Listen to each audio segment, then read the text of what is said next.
반갑습니다. 수학의 정석 실력편 차연입니다. 자, 드디어 수학 여러분과 함께 실력편을 지금부터 시작하겠습니다. 수학의 정석, 여러분 고등학교 1학년 과정인 수학 과정이 상편과 하편으로 두 권으로 나눠져 있습니다. 그래서 고등학교 수학이 문이과 공통 과정이고요. 이 부분을 아마 많은 수험생들이 뭐 예비 고1이나 또는 그 이전 과정에서 공부하고 있을 거라고 생각합니다. 지금 특히나 이 수학 원 부분은 고등학교 이전 중학교 3학년이나 중학교 2학년 과정에서 굉장히 많은 교집합이 있습니다. 그러니까 고등학교 1학년 수학이지만 여러분의 학습의 부담을 최소화시키기 위해서 중학과정의 어떤 확장판, 중학과정의 연장선상에서 많은 내용들이 구성이 되어 있고요. 특히나 요 첫 번째 단원, 오늘 수업할 부분이 1단원, 다항식의 연산 부분인데 여러분 중학교 때 기억납니까? 인수분해. 기억나죠? 곱셈 공식 기억납니까? 뭐 분배 법칙 이런 것들. 그러니까 이런 것들이 나오는데 조금 더 고등 과정이기 때문에 깊게 나오는 겁니다. 그래서 공부를 하면서 고등 과정은요 어느 수준이 딱 넘어가면은 전부 다 새로운 것들만 나옵니다. 미분 알고 있습니까? 중요하다라든지 미분이 되게 어렵다라든지 이런 거 들어본 적 있겠지만 아직 미분을 제대로 공부한 사람 많지 않을 것 같아. 근데 어쨌든 그 미분이나 적분 같은 경우는 정말 수학적으로 굉장히 큰 카테고리에 속하고 굉장히 중요한 부분인데 그런 부분들은 계속해서 새롭게 배우게 될 겁니다. 그런데 지금 공부한 이런 내용들이 기본 토대가 돼서 이제 그런 내용들을 여러분이 배우게 될 거고요. 그 중에서 고등학교 1학년 한 1학기 정도까지는 중학과정이 한 반 정도가 겹칩니다. 특히 요 수학의 상편 같은 경우 그렇고요. 그 다음에 이제 후반부로 가서 뭐 미적분이나 확률과 통계나 이런 것들 뭐 미적분 같은 공부하다 보면은 거의 대부분 새로운 내용들인데 또 하다 보면은 수학은 이런 게 있어요.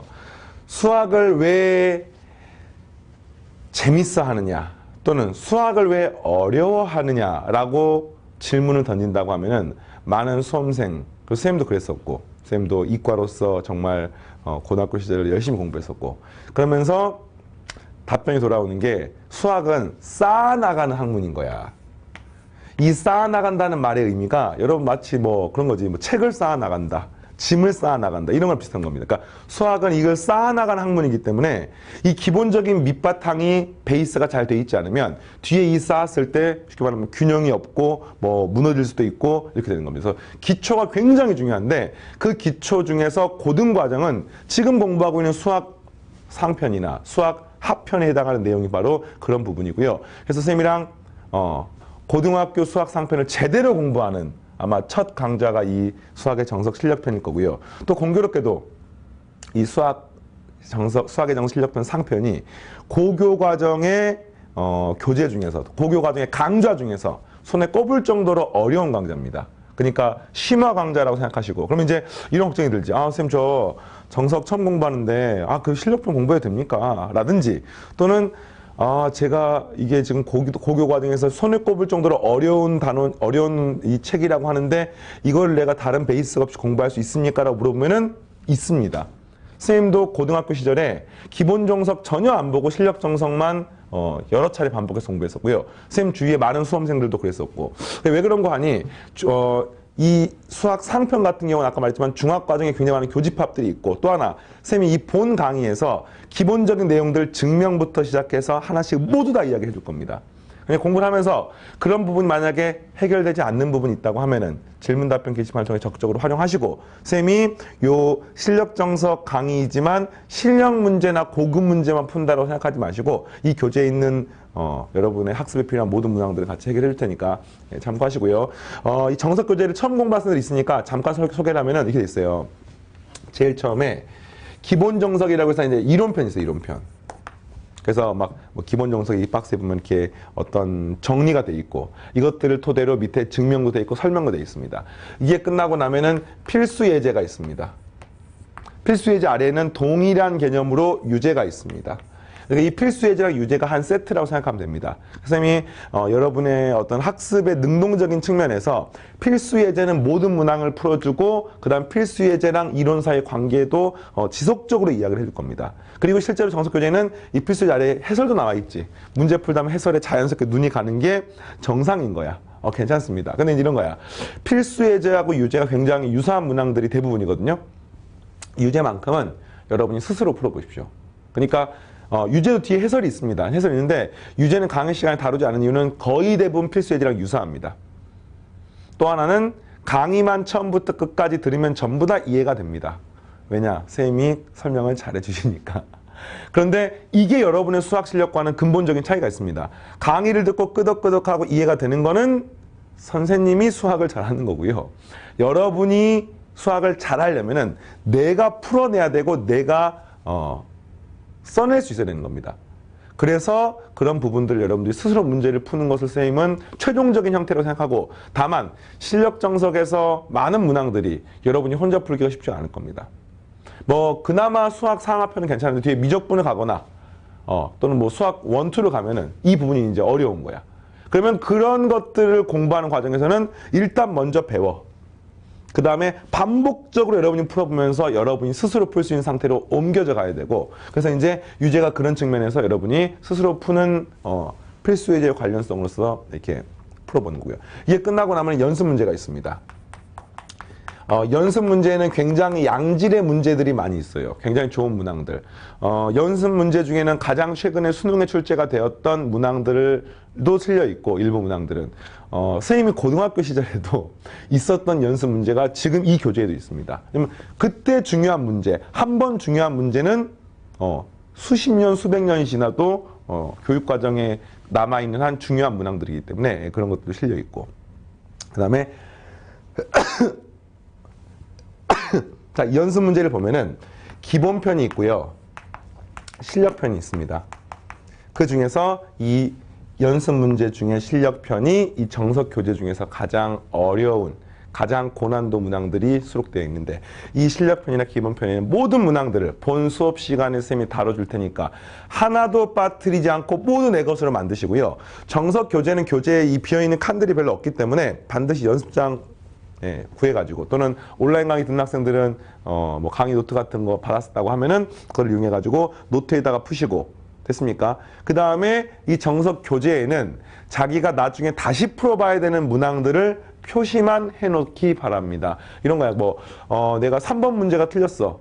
근데 4번 문제도 틀렸는데 4번 문제는 그냥 아주 간단한 내용이기 때문에 뭐 풀어볼 필요가 없어 라든지, 또는 2번 문제는 맞았는데 이거는 진짜 쌤이 내가 거의 뭐 잘 이해를 못하고 풀었는데 우연히 맞았어, 이런 느낌이 드는 경우는 표시를 하는 겁니다. 이렇게 맞다 틀렸다. 뭐 다 표시할 필요 없고, 뭐 틀린 문항들 중심으로, 어쨌든 나중에 다시 풀어볼 문항들 중심으로 문항 번호 옆에 표시를 해도 되고, 쌤은 고등학교 다닐 때 이렇게 있으면은 이렇게 앞쪽에 V자를 표시해놨습니다. 그래서 풀어봐. 그래도 안 풀려. V자를 하나 더 썼어요.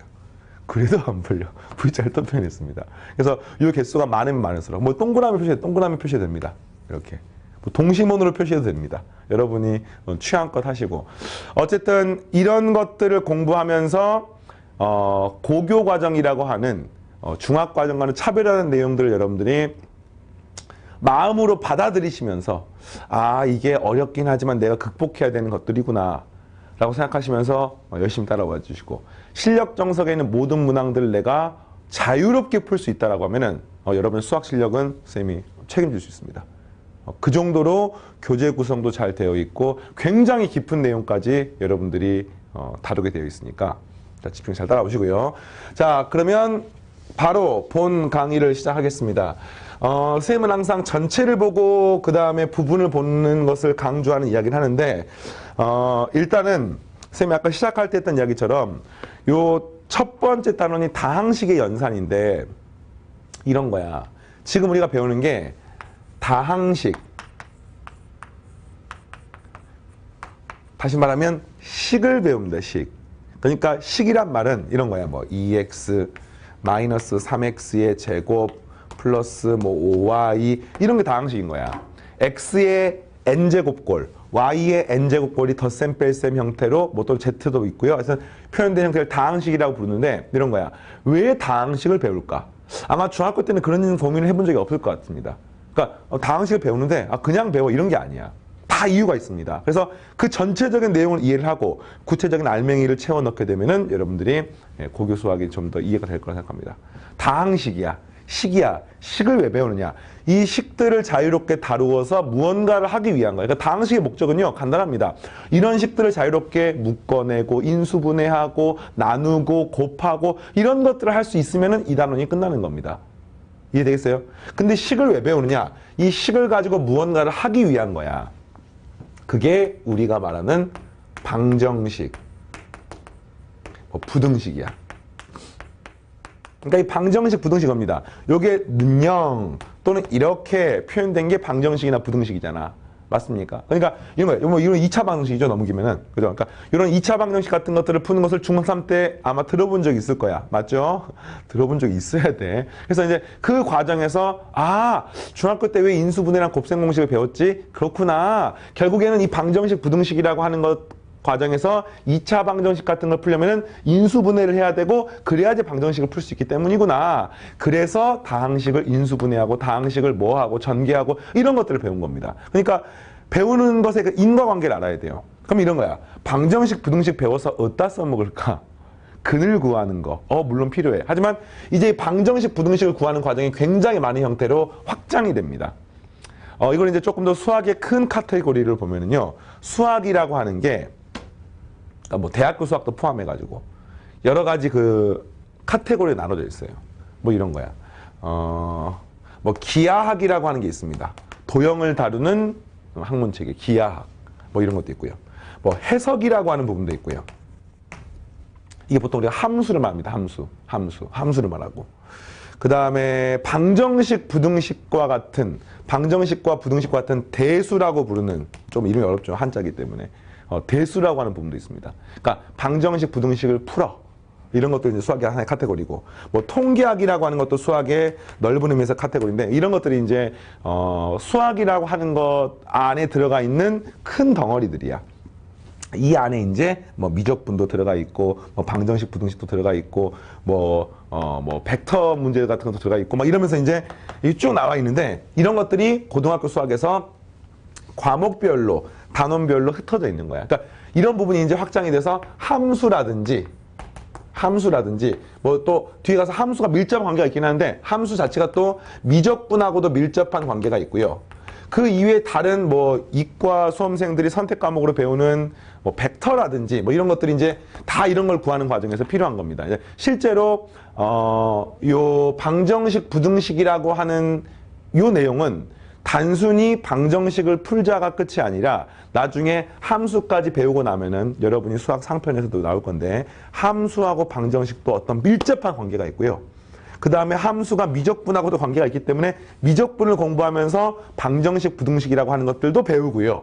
이러면서 굉장히 고등학교 과정에서 큰 어떤 덩어리를 차지하게 됩니다. 그래서 이런 것의 앞에 선수 과정이 다항식인 거야.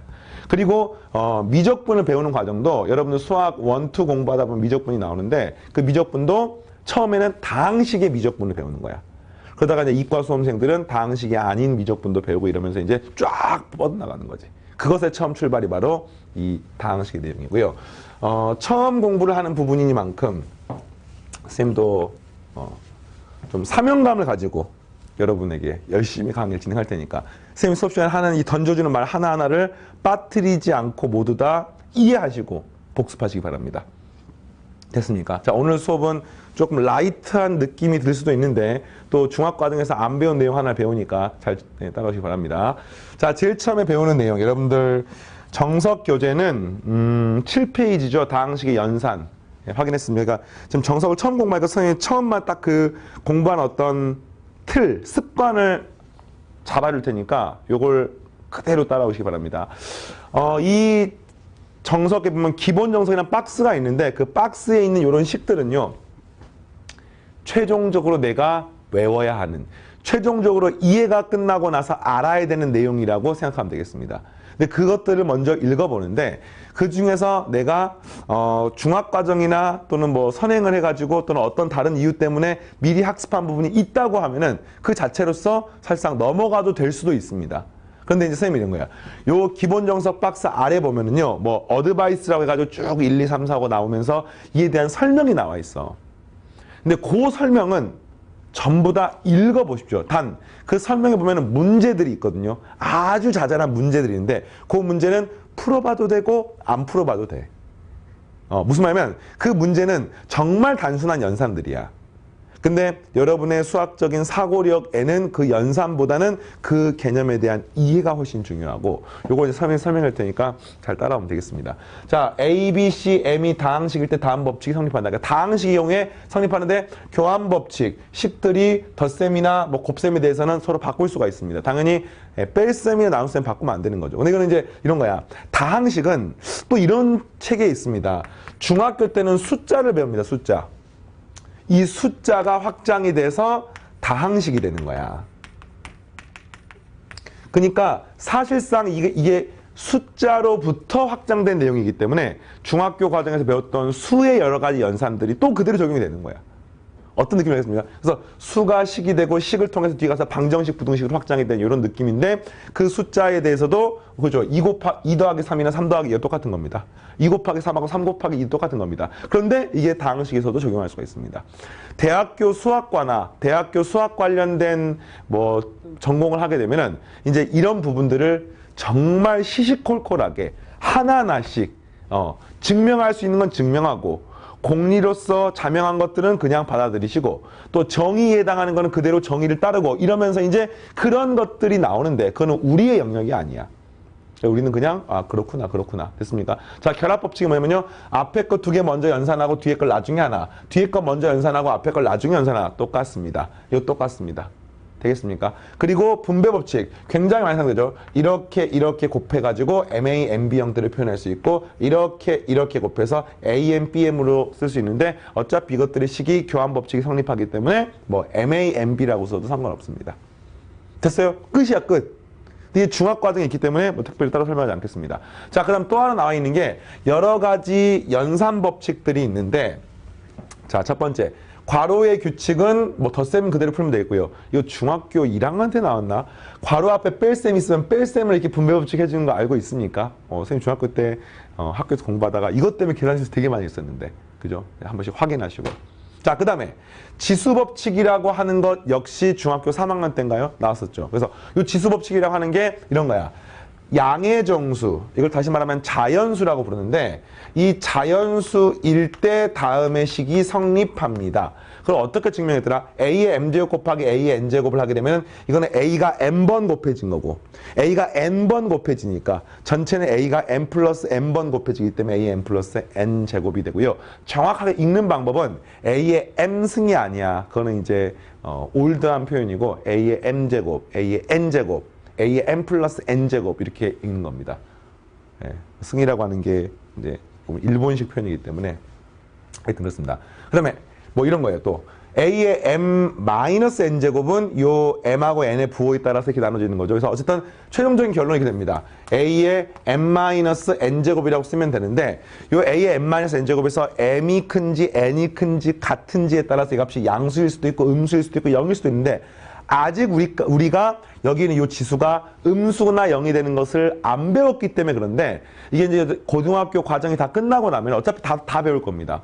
어차피 지수를 다 배울 거기 때문에 지수가 끝나고 나면은 여기 나온 내용들 결국에는 이 mn의 부호하고 상관없이 무조건 a의 m-n제곱이 되고요. 그 m이 양수건 음수건 0이건 자연수건 실수건 분수건 유리수건 무리수건 상관없이 모든 숫자에 대해서 a의 m-n제곱을 쓸 수 있고 이 동그라미 1번부터 5번까지 식은 mn이 모든 실수에 대해서 원칙적으로 성립하는데 이걸 아직 안 배운 것뿐이야.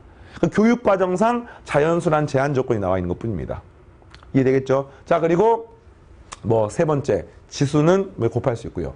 각각을 지수를 분배법칙에서 곱하면 되고요. 나누는 것도 마찬가지고요. 되겠습니까? 단 2번, 5번에서는 당연히 A가 0이 아니에요. 분모가 0이 되면은 문제 조건 만족하지 않기 때문에. 자, 이런 내용까지 있는데 일단은 뭐 이거는 중학교 내용이기 때문에 뭐 따로 배울 게 없고 단 중학교하고 차이점은 중학교 때는 여기에 숫자가 들어가는데 이거는 이제 식이 들어가는 겁니다. 식이 들어가는 거야. 다항식이 들어가는 겁니다. 그런 것만 차이가 있는 걸로 이해하면 되겠습니다. 됐습니까? 뭐 특별히 어렵지 않죠. 그죠? 자, 요 내용이 이제 끝나는 거고요. 그 중에서 여러분이 추가로 배워야 하는 게 바로 지금 우리가 다항식을 배우니까 요 다항식을 나누기를 하는 거야. 다항식을 나눗셈을 하는 겁니다. 요게 이제 여러분들이 중학교 때는 배우지 않았던 내용. 근데 듣고 나면 별것도 아닙니다. 이 다항식을 나눗셈 한다는 게 왜 필요하냐라고 하면은 이런 거예요. 뒤에 가서 인수분해를 하고 싶어 이렇게. 다항식을 인수분해하는데 이 식이 너무 복잡한 식이야. 뭐 10차식이야, 10차식. 그럼 그 10차식을 인수분해하려면은 어떤 식으로 나누어 떨어지는지를 확인해야 됩니다. 이런 거지 말해서 뭐 x의 10제곱 플러스 점점점점 플러스 얼마 하게 되면 이 값이 x의 제곱 플러스 얼마 곱하기 x의 8제곱 플러스 얼마 이렇게 인수분해하고 싶은 겁니다. 그러면 이거 어떻게 하냐? 요 식을 이 식으로 직접 나눠야 되는 거야. 그 나눴을 때 얼마가 나오는지에 대한 요 내용을 여러분들이 직접 나누기를 통해서 구할 수가 있고 실제로 엄청 어려운 내용은 아닌데 어색한 내용이기 때문에 이걸 같이 한번 해보겠습니다. 쌤이 아주 간단한 예를 한번 들어볼게요. 이런 거예요. 내가 만약에 x의 4제곱 플러스 2x의 세제곱 마이너스 x의 제곱 플러스 x 마이너스 1 자 이런 식이 있다고 가정하겠습니다. 자, 요 식을 이제 나누는 거야. 한번 지워버릴게요. 자, 뭘로 나누냐면은 x의 제곱 플러스 1이라고 하는 걸로 한번 나눠보겠습니다. 자, 이걸 나누게 되면 여기가 보통 우리가 숫자 쓸 때 몫을 쓰고 그다음 나머지를 쓰고 여기는 연산 과정을 쫙 쓰는 거잖아. 그걸 연습하는 겁니다. 자, 쓰는데 다항식에는요. 다른 데 없는 차수라고 하는 개념이 있습니다. 그리고 이거는 4차식이고 여기 2차식이기 때문에 직접 나누게 되면 여기가 x의 2제곱이 있어야지만이 요렇게 해서 x의 4제곱 그리고 플러스 x의 제곱 이렇게 쓸 수 있는 겁니다. 차수의 개념 알겠습니까?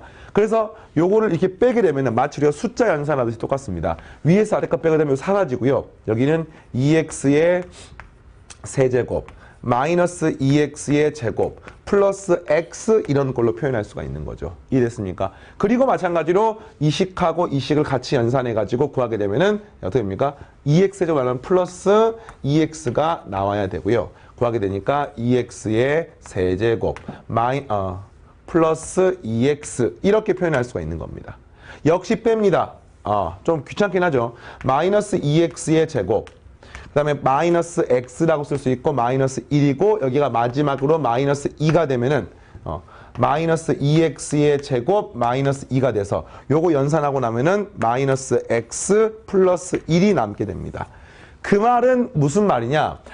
요 식을 이걸로 나누면 몫이 이것이고 나머지가 마이너스 x 플러스 1이 되는 거구나. 이런 느낌인 겁니다. 이해됐습니까? 자, 그리고 이제 지금부터 중요해요. 이렇게 썼을 때 우리는 이 식들의 관계를 다음과 같이 표현할 수 있습니다. 어떻게 표현할 수 있냐? 여러분들이 보세요. 8이라고 하는 숫자를 3으로 나누면 3이 6이고, 그렇죠? 나누기 2가 되기 때문에 나머지가 2가 되는 겁니다. 잠깐만요.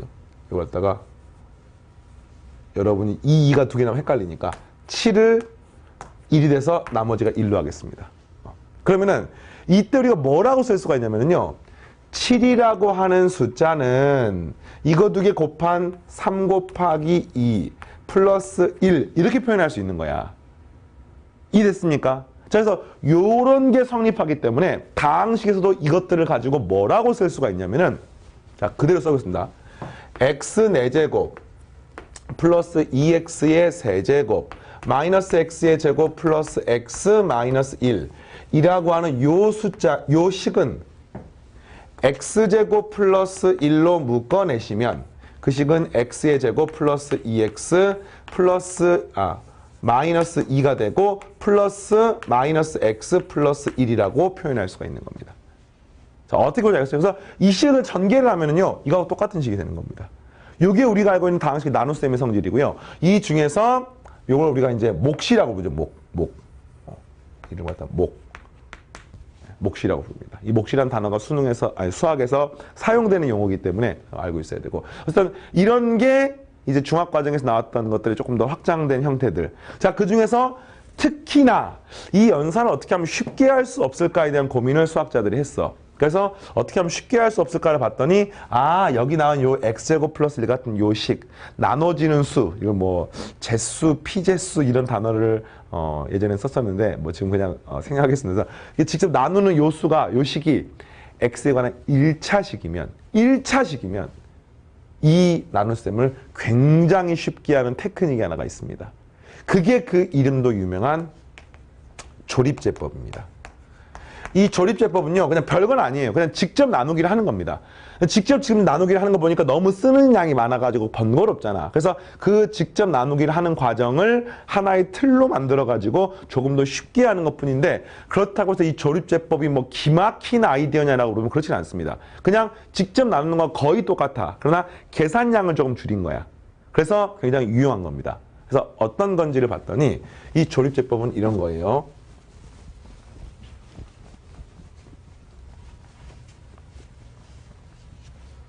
네, 이런 겁니다. x의 세제곱 플러스 2x 마이너스 x 플러스 1이라고 하는 식을 지금부터 x 마이너스 2로 한번 나눠보자 이겁니다. 자, 아이디어는 알겠습니까? 이걸로 나눠보는 거야.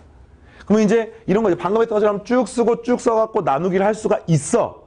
그러나 이 과정에서 x라고 하는 것들을 막 줄 맞춰서 쓰는 게 너무 번거롭기 때문에 이런 x나 x제곱 싹 다 빼버리고 숫자만 딱 쓰는 거야. 근데 나누기는 똑같습니다. 그래서 이 숫자 쓰면 숫자가 1, 숫자가 2, 숫자가 마이너스 1, 숫자가 플러스 1인 거야 지금. 그러니까 이거나 이거나 똑같은 거야. 그러니까 이 자리가 세제곱, 제곱, 1차식, 상수함 자리라고 이해하면 되는 겁니다. 그리고 이 식을 자 반드시 x에 관한 1차식으로 나누는 경우에만 조립제법을 쓸 수가 있는데 요 1차식이 0이 되는 x값을 하나 떠올려. 그러니까 이 식을 x-알파라고 하면은 그 알파를 떠올려. 그럼 그 알파가 얼마입니까? 2가 됩니다. 다시 자, 저 x-2를 갖다가 x-알파라고 생각을 하고 다시 말하면 요 값이 0이 되는 요 값은 x가 알파일 때잖아. 그러니까 요 알파를 떠올리는 거니까 이 값이 0이 되는 x값을 여기다 쓰는 겁니다. 그리고 자 다음과 같은 순서로 연산합니다. 제일 처음에 있는 거는 그대로 씁니다. 그 다음에 요거 두 개 곱한 거를 여기다가 씁니다. 됐죠? 이거 두 개는 더합니다. 이거 두 개는 곱합니다. 이거 두 개는 더합니다. 이거 두 개는 곱합니다. 이거 두 개는 더합니다. 이렇게 표현을 할 수가 있습니다. 이해되겠어요? 그래서 이제 이렇게 썼을 때 이게 뭐냐면은요. 이 몫에 해당하는 부분이야. 이게 몫이야, 이게. 여기가 나머지입니다. 네. 이렇게 되는 과정이 바로 조립제법인데 이 원리는 실제로는 간단해. 여러분 정석교재에 나와 있긴 합니다만 이걸 직접 나누는 과정하고 똑같습니다. 이런 거예요 지금. 이걸 직접 나눠볼까요? 자, 이거 직접 나누게 되면은 이렇게 되는 거예요 지금. 이 식은 x의 제곱이 되는 거야. 그럼 이 값은 x의 세제곱 마이너스 2x 그지? 여기 지금 뭐 이거 제곱이 제곱이죠. 그죠?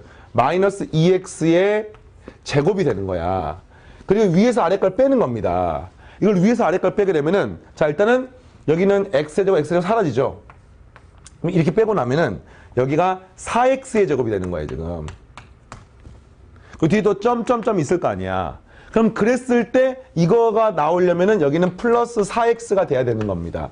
그래서 구해보니까 요 앞에 있는 개수 1이 요 앞에 개수 2하고 똑같고요. 요 앞에 개수 4가 이 앞에 개수 4하고 똑같은 겁니다. 이 과정을 하나씩 그냥 써놓은 게 조립제법인 거야. 되겠어요? 그래서 그럼 이제 이런 거야. 이런 상황이 등장했을 때 이걸 이렇게 막 복잡하게 쓰지 않고 이걸 보고 우리가 식을 어떻게 세울 것이냐. 아, 이 말이구나. x 세제곱 플러스 2x의 제곱 마이너스 x 플러스 1 이라고 하는 요 식은요.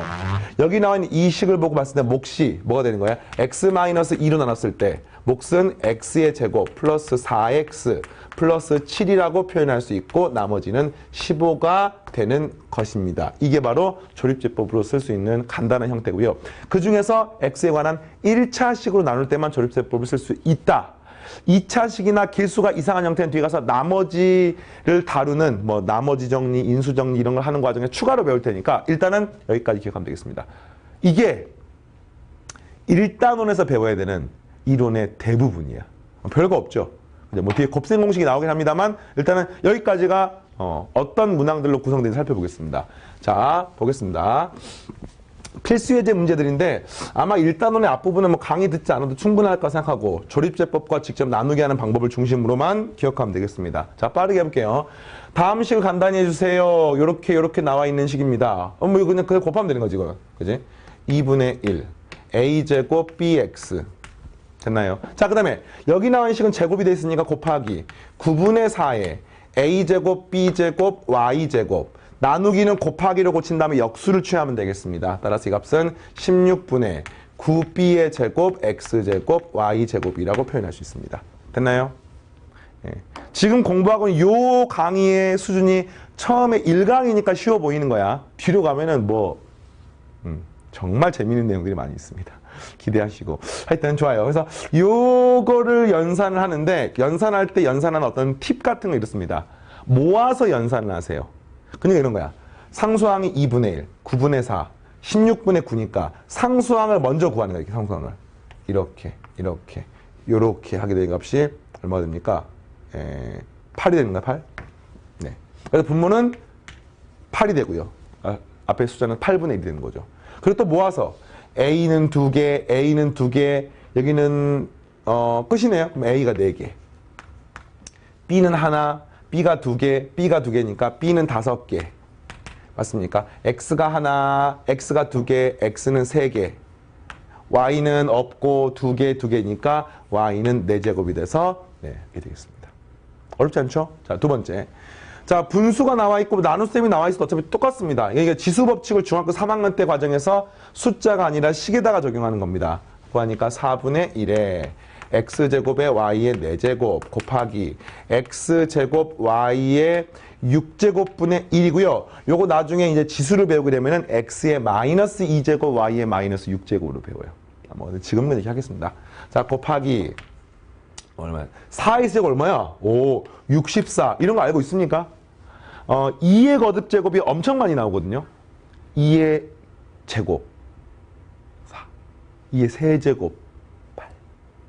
2의 4제곱 16. 5제곱 32. 6제곱 64. 7제곱 128. 8제곱 256. 9제곱 512. 10제곱 1024까지 반드시 외우십시오. 그 중에서 다 외우면 좀 힘드니까 5제곱 32 외우시고요. 2의 5제곱. 2의 10제곱 1024를 외우시면 나머지는 뭐 거기서 앞뒤로 이렇게 곱하기 나누기해서 문제를 풀면 어떨까?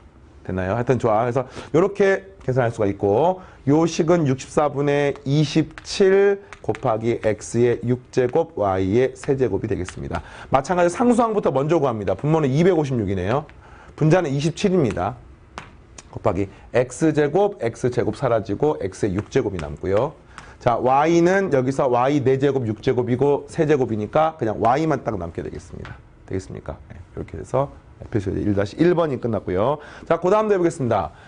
필수예제 1-2번. 자, 요거는 이제 아마 이때부터 헉 하는 생각이 살짝 들기 시작할 겁니다. 이게 뭐냐면은요. 다항식 fx가 나와 있습니다. 근데 이 식을 전부 다 x-2에 관한 식으로 만들고 싶을 때 상수 a, b, c, d 값을 구하십시오. 라는 뜻이야. 그럼 이런 거예요, 지금. 이걸 이제 오늘 조립제법 한 거랑 밀접한 관계가 있는 건데 요 식을 갖다가 이런 걸로 표현했다는 뜻은 전부 다 x-2인 형태로 표현했다는 뜻입니다. 그럼 이게 d가 뭐냐면은요. 요 fx를 놓고 봤을 때 이 식은 앞에가 x-1이 전부 다 묶어집니다. 그러면서 이 식이 a의 x 자, 묶었을 때 이 식은 a의 x-2의 제곱 플러스 b의 x-2의 플러스 c로 생각이 되고 플러스 d가 되는 걸 알 수 있습니다. 이게 뭔 소리냐면은 여기 주어진 식을 x-2로 나누면 몫이 이 중괄호 안에 들어가 있는 거고 그때 나머지가 d가 되는 겁니다. 결국 이 문제는 무슨 문제냐면은 조립제법을 하는 문제야. 근데 이거를 처음 봤을 때는 와, 이게 어떻게 조립제법이지? 라고 생각이 들 수 있습니다. 그러나 고민할 필요 없어요. 뭐냐면은 고등학교 수학에서 이거는 뭐 대학교 수학도 마찬가지입니다. 여러분이 수학을 무에서 유를 창조하는 학문이라고 생각하면 안 됩니다. 전부 다 뭐냐면 수학이라고 하는 것이 일단 무언가를 수학자들이 약속을 해. 이걸 우리가 정의라고 부르거든요. 그래서 그 정의를 토대로 확장을 하는 거예요, 확장을. 이게 무슨 말이냐면은 여기 나와 있는 필수예제 같은 형태가 처음 봤을 때 헉 하는 느낌이 들어. 왜냐면 이런 형태를 처음 보니까. 그러나 이 형태는 많은 수학자들이 여러분 선배들이 뭐 여러분들 뭐 아버지 어머니들께서 이 부분들에 대해서 공부가 이미 끝났고 이게 이론적으로 체계화가 돼가지고 하나의 어떤 형태로 나오는 겁니다. 그래서 이거를 처음 공부할 때는 와 이걸 내가 어떻게 생각하지라는 느낌이 들지만 그런 고민을 할 필요 없이 이런 형태들을 학습하는 과정이 여러분의 공부 과정에 자연스럽게 있는 거라 생각하시고요. 이게 공부가 다 끝나고 나면은 자연스럽게 되는 겁니다. 이거를 뭐 필요에 따라서는 외운다라고 말을 해도 뭐 괜찮습니다. 암기라고 말을 해도 무방합니다. 여러분 수학을 암기라고 하는 건 굉장히 부담스러운 학생들이 많은데 수학은 암기 과목이야. 너무 이상합니까? 수학은 암기 과목이라는 말이 무슨 말이냐면 수학을 처음부터 끝까지 때려 외우라는 뜻이 아니라 수학은 기본적인 베이스가 없으면 응용이라고 하는 걸 할 수가 없습니다. 근데 그 기본적인 베이스라고 하는 게 워낙 양도 많고 폭도 넓습니다. 이런 거야. 미적분을 전혀 몰라. 미분에 활용할 수 있겠어? 아무리 머리가 좋아도 할 수 있겠습니까? 그건 별개의 문제인 겁니다. 그래서 이런 거는 이제 이게 처음에 좀 이상하네. 뭐 이거 어떻게 풀까? 이런 고민을 하는 것보다 일단 이 식 자체가 봤더니 x-2가 엄청 많네. 그럼 이런 식이구나. 그래서 이렇게 하는 거야. 조립제법을 하겠습니다. 4에 마이너스 5에 마이너스 7에 3 이렇게 있는 식을 이 식을 0으로 x-0으로 만든 값이 x가 2이기 때문에 이걸 이용해서 조립제법을 하는 겁니다. 앞에 4는 그대로 써주고요. 4, 2는 8이고요.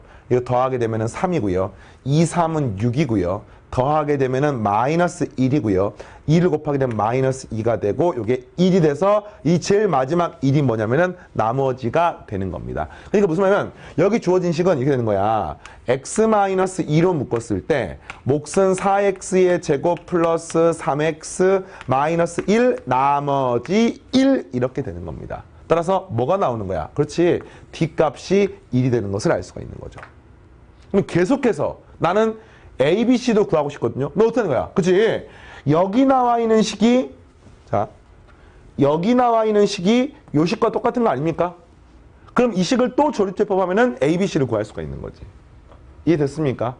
그래서 어떻게 할까? 봤더니, 이 4, 3, 마이너스 1을 다시 조립제법하면 되겠구나. 이거를 여러분들은 여기다 바로 계속해서 이어서 써도 무방하고요. 여러분 노트 공간이 부족하면은 4, 3, 마이너스를 한 번 더 쓰고 여기를 2로 조립제법을 하면 되겠습니다. 되겠습니까? 자, 그래서 여기는 4 그대로 쓰시고요. 8이고요. 11이고요. 20이고요. 21이 돼서 나머지가 21이 되는 것을 알 수 있습니다. 그럼 그게 21이 뭔 거야? 그렇죠. 여기 나와 있는 여기 C가 되는 것을 알 수 있습니다. 알겠습니까? 그래서 거기 되면 C는 21이야. D는 1인 거야. 그럼 이게 뭐야 이제? 이게 A의 x-2 플러스 B가 되는 겁니다. 이거를 한 번 더 조립제법합니다. 2로. 여기는 4가 그대로 있고요. 4, 2, 8이고요. 여기가 19가 나오게 되겠고요. 따라서 요 값이 최종적으로 D, 요 값이 C, 이 값이 B, 요 값이 A가 되는 것을 알 수 있습니다. 그럼 이런 겁니다. 지금은 천천히 하나씩 쓰면서 모두 비교하면서 문제를 풀었어. 여러분이 나중에 고등학교 1학년 올라가서 중간고사 시험을 봐. 이런 문제가 나왔어. 어떻게 풀어야 돼? 당연히 딱 보는 순간 조립제법. 딱, 딱, 딱, 딱. 거꾸로 주르륵 이렇게 해서 문제를 푸는 겁니다. 이런 과정이 어떻게 생각하면 고등학교 수학 공부의 과정인 것 같아. 고등학교 수학 공부의 제일 첫걸음. 쌤처럼 강의를 듣고 이해를 하고 끄덕끄덕. 근데 그때 시간이 많이 걸려. 왜냐면 이 조립제법 간단한 것들도 그 원리를 생각하니까 이게 간단하지가 않거든요. 그래서 이렇게 하다가 그 다음 과정이 뭐야? 그 다음 과정이 이제 이거를 가지고 여러분이 다양한 문제를 풀어보는 거야. 그러면서 틀려도 보고 그러면서 이런 계산들이 시간도 많이 걸려보고 이러다가 마지막 단계가 이것들을 반복하면서 빠르게 쫙 풀 수 있는 상태를 만드는 건데 이게 이제 보통은 따로가 아니라 일련의 과정이 같이 일어나는 겁니다. 근데 이 세 가지 모든 과정이 다 어느 거 하나 중요하지 않은 과정이 없습니다. 이론적인 이해가 부실하면요. 뒤에 있는 문제를 푸는 과정에서 제대로 풀 수도 없고 확정도 안 됩니다. 그런데 이런 거야. 이 앞에 있는 게 이해가 끝났어. 그러나 그게 수학 공부의 끝이 아닙니다. 여러분이 수학이라는 실력은요. 대부분 시험 형태로 평가를 받습니다. 맞습니까? 중간고사, 수능 시험, 시험 형태로 평가를 받기 때문에 그 시험은 제한된 시간, 그리고 여러분들이 실수가 없는 정확한 이런 것들이 다 필요하단 말이야. 그러려면 뭐가 필요하냐면 문제를 풀 줄 알지만 이거를 다지기 하는 과정이 필요해요. 반복해서 풀어보고 이 과정에서 필요한 논리들을 확인하고 그러면서 매끄럽게 푸는 거, 계산 실수 줄이는 거 이런 것들이 필요합니다. 그런 게 모두 다 갖춰진 상태로 여러분이 고등학교 1학년 때 중간고사 같은 내신 시험을 보러 가야 되는 겁니다. 이해되겠어요? 자, 이렇게 오늘 필수예제 1-2번까지 요 2번 안 풀었네요. 자, 쏘리. 자, 일단 2번까지 풀고 마무리하겠습니다. 그래서, 자, 이번에 F 1.99 값을 구하십시오라고 나와 있습니다. 1.99를 대입하는 거야. 1.99를 대입하니까, 여기 주어진 식이 얼마입니까? 마이너스 0.01이 되는 거예요, 지금 이게. 이게 얼마입니까? 마이너스 0.01을 제곱하는 거네? 그러면 0.0001이 되는 거야. 이건 얼마가 됩니까? 다시 마이너스 0.0000 숫자가 엄청 크네. 001. 네. 숫자가 너무 많다. 네. 이렇게 되는 거 다 있습니다. 그래서 이거를 계산하는 게 마지막 답이고요. 이거 써볼까요? 자, D가 지금 이걸 쭉 쓰는 거예요. 지금 A가 문제 4였기 때문에 자, 마이너스 0. 하나, 둘, 셋, 넷, 다섯, 4 플러스 B가 16이었죠. 19였죠, 19. 예, 10 플러스 0.0019 마이너스 0.01에서 21을 곱하니 0.21 이렇게 되는 겁니다. 그리고 플러스 D가 1이었습니까? 이렇게 되는 겁니다. 이걸 구하면 얼마가 되느냐 라고 봤더니 이게 두 개씩 묶어서 되겠구나. 두 개씩.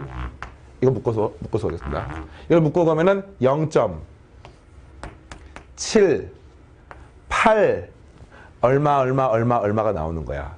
79군요. 쏘리. 79. 79. 그리고 이렇게 구하니까 양수죠, 양수. 이 뒤에 붙여 쓰는데 0.001군데 그 1구에다가 0.0004를 빼니까 1, 8, 9, 6. 네. 이렇게 되는 것을 알 수가 있습니다. 어떻게 먼저 하겠습니까? 지금 두 개씩. 이렇게.